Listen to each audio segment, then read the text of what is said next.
Good morning and welcome to Daily Tanya. Today is Friday, the 12th day of Adar Bays, the second Adar. Let's begin with Tzedakah. Gedela, Tzedakah, Shemekareves, Esageula.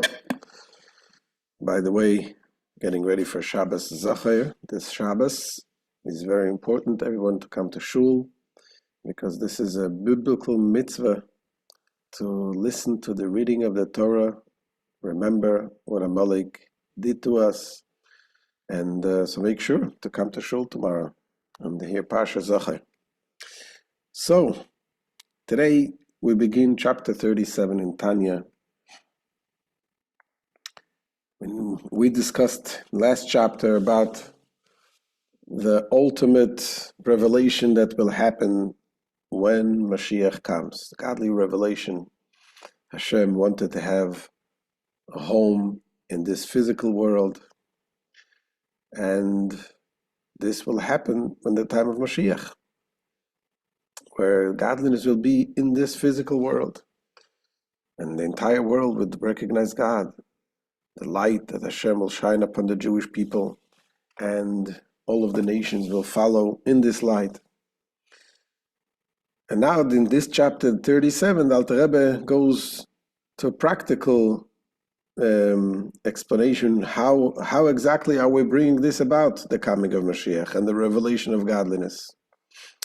Many times we speak about doing the mitzvahs, that every mitzvah brings us closer to Moshiach. And the Rebbe quoted many times what the Maimonides says, that it could be one mitzvah that you do that tips the scale. And meaning you have to, the Maimonides says, you have to always think about, you have to think of the world as if it is on a balanced scale, half virtues and half sins. And so if it's on a balanced scale, then one mitzvah that you do can tip the scale to the good. So you are doing one mitzvah, one individual mitzvah, but it tips the scale. And you bring redemption to the entire world.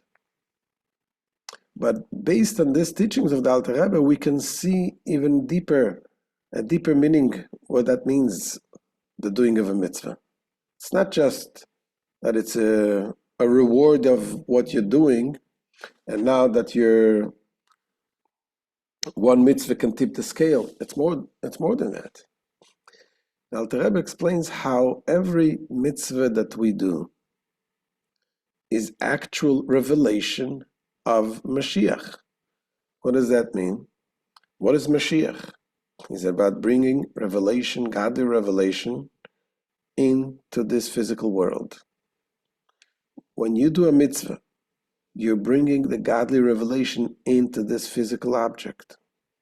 You're putting on tefillin, where the tefillin is made out of skin of an animal. You're elevating the skin of the animal, which before you did the mitzvah, before it was made to tefillin, that skin of the animal belongs to the territory of the klipa.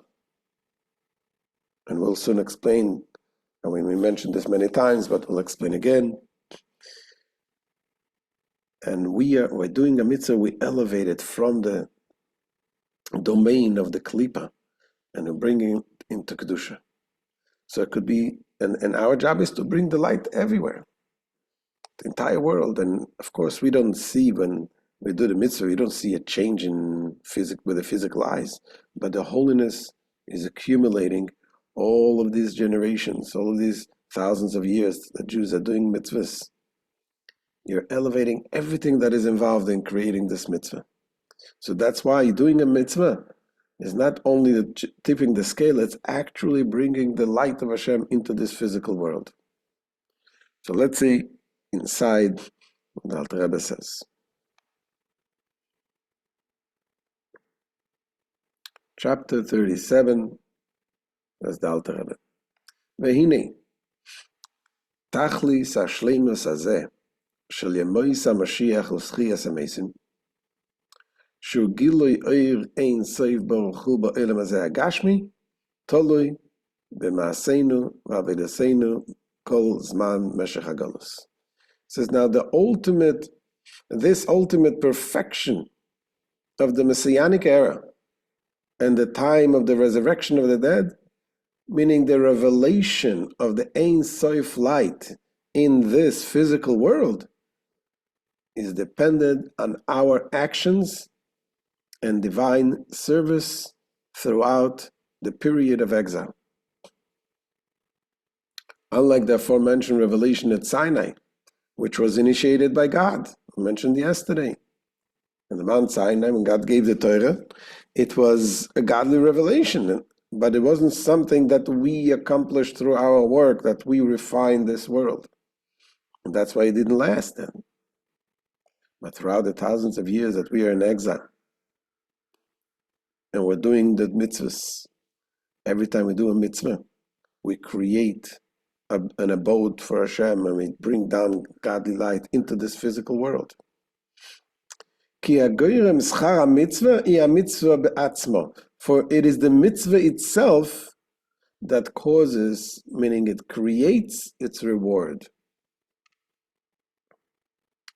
So the Rebbe notes, unlike, for example, the wages paid by the owner of a field to the laborer who plows and plants it, where the laborer does not create the money he is paid.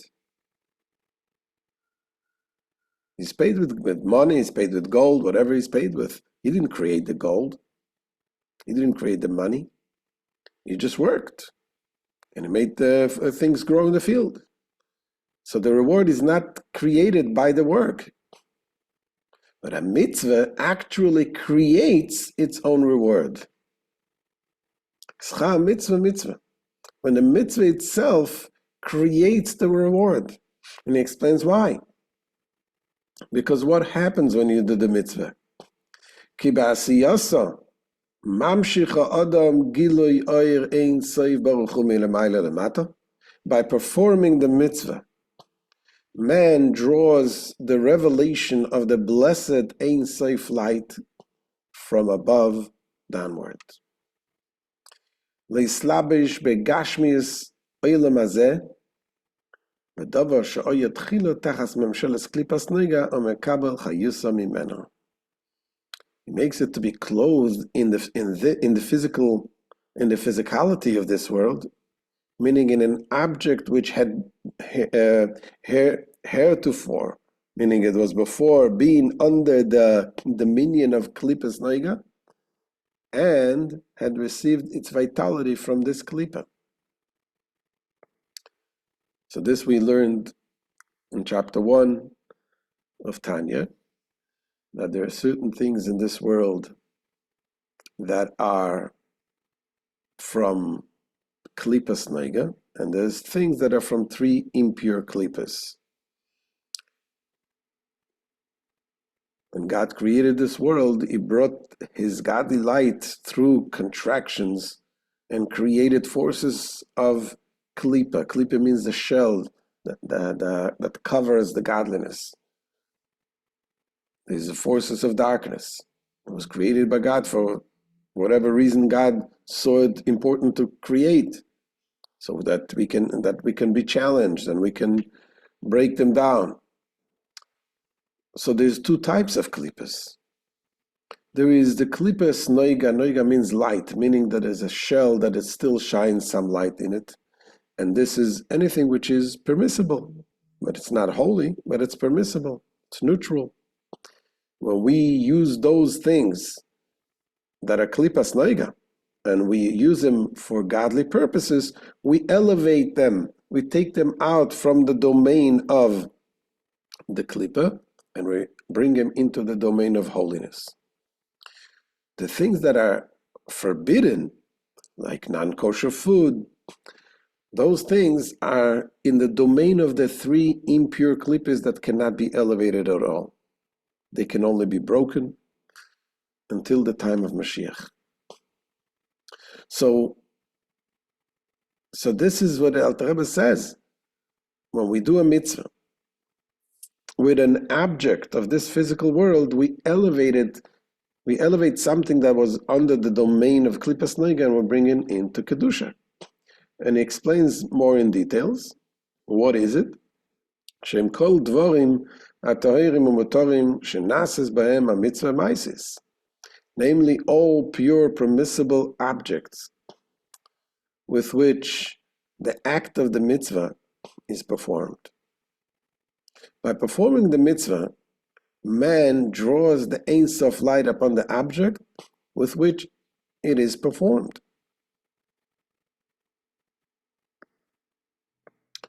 And the Alter Rebbe goes on to explain more in details. Kegoin, klaf atfilin umezuzah v'sefer Torah.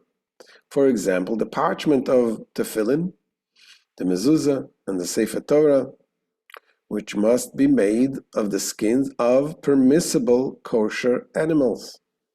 You cannot use skin of a horse. You have to have skin of a cow, skin of a sheep, of a deer, to write those things.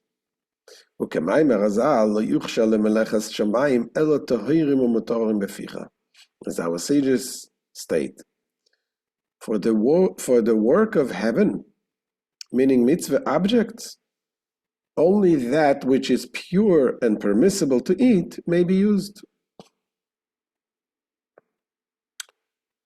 Because the parchment derived from such animals is, however, under the dominion of Klippas Noiga, until one uses it for tefillin, etc. When the mitzvah draws upon the parchment the revelation of the Ein Sof light. So this is an example of things that comes from the living, from an animal. Then there brings another example, things that comes from vegetations. So he brings an example, v'chein esrog she'einoi arla. Similarly, the esrog which is not arla. What is arla? Arla is the forbidden fruit of a tree. A tree's first 3 harvests. So the tree, and then especially in Israel, this law is about the first 3 years that it grows, you're not allowed to use them.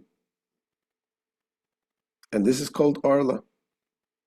Now, the fruit of arla belongs to the 3 impure klippas, as Alter Rebbe will explain soon. And this is so even though ultimately the tree is going to produce kosher fruits. And nevertheless, since it comes from the first 3 years, you cannot use it as an esrog. Esrog, of course, is the mitzvah that we use on the holiday of Sukkot. We take the lulav and the esrog and we shake the lulav. That cannot be done from tree that is arla.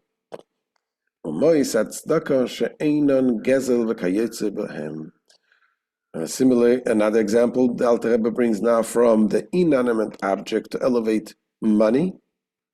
When you make money and you give tzedakah, got to make sure the money is kosher money. If the money was stolen and you give tzedakah, you cannot elevate that money. When you take money which is kosher money that you earned honestly, and you give it to charity, then you elevate the money.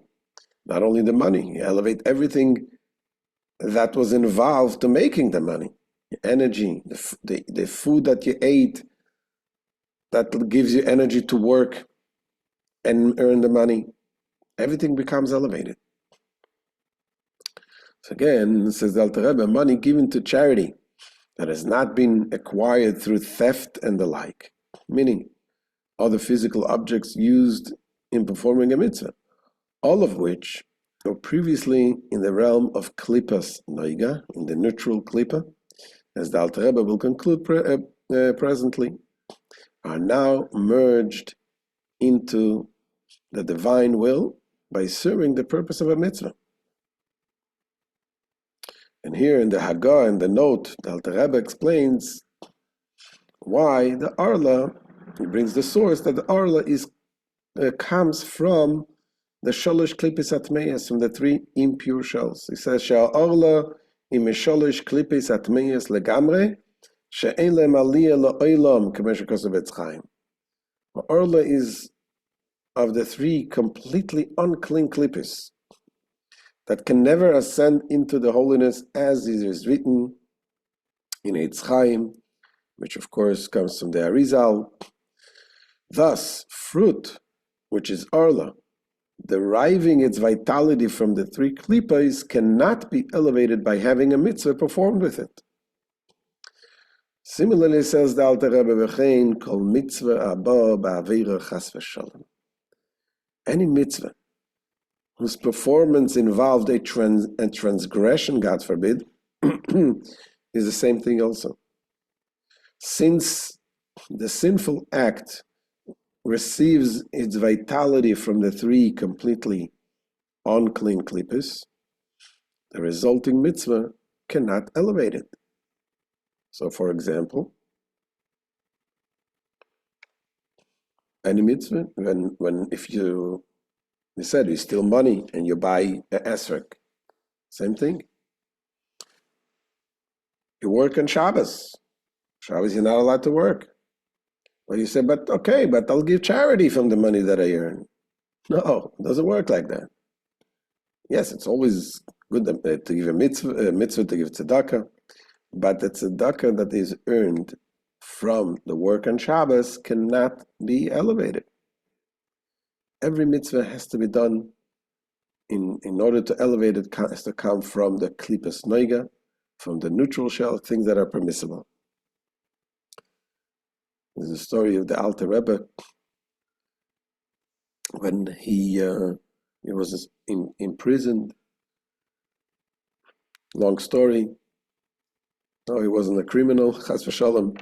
He was, of course, spreading Yiddishkeit and Torah, and they falsely accused him of rebellion against the kingdom. It's a long story. In any case, at one point they had to transfer him on a boat from one place on the river to another place for interrogation. And this was during the time when, in the beginning of the lunar month, you have to make the bracha, say the blessing on the moon. So he asked the people, the officers on the boat, to stop the boat so he can say the blessing. And they looked at him like, who do you think you are, ordering us to stop the boat? But so they refused to stop, and all of a sudden the boat stopped. And the boat stopped by itself. They just didn't move. And when the boat stopped, Alter Rebbe started saying the verses from the Tehillim that we say before we say the blessing on the moon.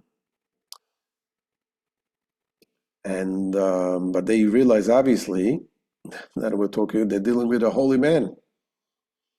And after he finished the verses before the blessing, the boat continued to move. And then he asked them again to stop. And they stopped it. And then he said the blessing for the moon. And the Rebbe talks about the story, and he asked the question, why didn't he say the blessing the first time when it stopped by miracle? And the explanation that the Rebbe gave was that in order to bring godliness into this world, you need to do it in a natural way. God created the nature. And in order to change the world, the nature which conceals godliness is when you use the nature for holy purposes. That's what transforms the nature. A mitzvah to draw down godliness has to be done in a natural way. And that is why when the first time when it stopped, it didn't stop in a natural way. It stopped by miracle. So that's why he didn't want to say the blessing then. It was like a godly revelation from above, which is beautiful, but that's not that's not what the mitzvah is doing. Mitzvah is about bringing it down, the godliness, to the nature, to the natural world. That is why he made sure that it continued to move and then stop it naturally. And of course, the moral of this lesson today is everything what we do. When we have an opportunity to do a mitzvah, we shouldn't underestimate the power of the mitzvah that brings down the godliness into this world. When we have an opportunity to stop from doing something which is wrong, we create godliness, we create tremendous godliness, bring it down into this world, and that is what brings Moshiach. So talking about the mitzvahs, we're getting ready. Tomorrow night is going to be the Purim holiday, and on Purim we give the 4 mitzvahs, the 4 M's, Megillah reading, which is at night, tomorrow night, and on Sunday we have the Mishloach Manot, giving gifts, 2 types of edible foods to a friend, and we have the money Matanot LeEvyonim, giving money to the poor people, at least 2 poor people, and Mishta V'Simcha, having a meal, having a feast on the holiday of Purim on Sunday. Wishing you all a good Shabbos and a happy Purim. All the best.